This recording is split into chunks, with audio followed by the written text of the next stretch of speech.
Hello, everyone. My name is Ashley Aldridge, and I will be evaluating a podcast for coaching for leaders. This weekly podcast gives tips to help people become better leaders. The episode I'll be discussing is titled How to Listen When Someone is Venting, written by Mark Goldstein. The host of the podcast, Dave Stoviak, discovered the article in the Harvard Business Review. He invited the writer to his show to explain and get more of his thoughts. I chose this episode because most of the time, people always think no one is really listening to them or can understand where they're coming from when they say certain things. Mark Goldstein gives his thoughts and points of view on listening when people vent. So, by the end of this video, you'll know 3 questions to begin with and how to use them when someone is venting to you. Usually, people choose 1 or 2 approaches when listening. The first approach is to give advice. I think this is naturally done because when someone comes to us, we think, we should just tell them how we feel. But by doing this, it really doesn't give the person an opportunity to vent to us and tell us exactly how they feel.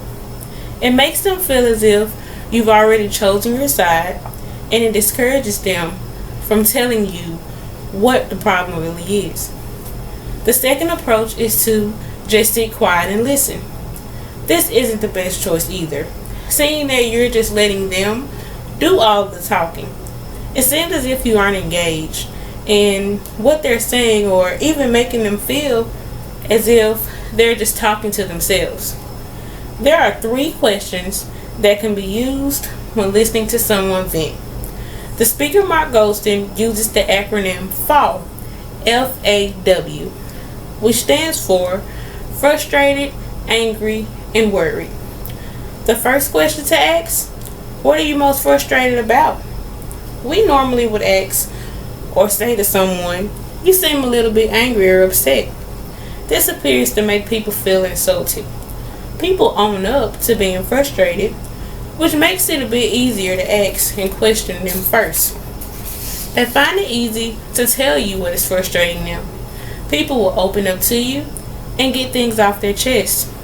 Paying attention to a person's hand movements, body gestures, and the use of emotionally charged words can be used as conversation deepeners.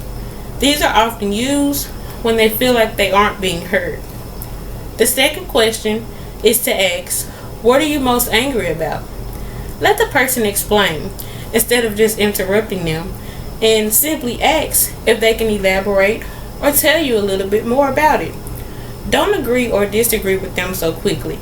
Just let them explain, and I'm sure they'll say more. Also, try not to look away so much as they are speaking to you. Goldstein says this tends to give off as a sign of fear. Looking them in the eyes results in a better connection for the both of you. Avoiding contact shows you are less of a leader, and it causes people to lose respect for you. Those that help to try to resolve a situation or conflict head on are usually great leaders and are respected more. The third and final question is to ask, what are you really worried about? Instead of asking, what are you most scared or afraid of? It's a bit personal, so we try to stay away from these questions. People will calm down and tend to actually have a conversation with you if you just ask them what are they worried about. If they're in a calm state, you can once again ask the person to elaborate or tell you a little bit more, and I'm sure they will. Once they finish explaining, you can honestly tell them you understand why they are so frustrated, angry, and worried, because you actually listen to them and you know each aspect of what they are feeling. At this point, you can then offer to think of some options together that would be a good fit for them to solve the situation at hand. Overall, I believe the 3 questions, what are you most frustrated about? What are you most angry about? And what are you really worried about? Are very helpful when it comes to listening to someone vent. These questions allow the person to get their feelings off their chest and be at a calm state to actually make progress when deciding what to do in situations. When venting, it's better and important to let them tell you everything, not so much as to what you tell them. I think that Dr. Mark Goldstein presented the podcast in a direct and informative style. He directly informs you on what to say and how to convey the conversation when speaking with someone. I believe this is a great podcast to guide leaders when listening. I hope this helped the next time someone is venting to you, and hopefully using the 3 questions previously mentioned will make venting easier for the person to do and even easier for you to listen to.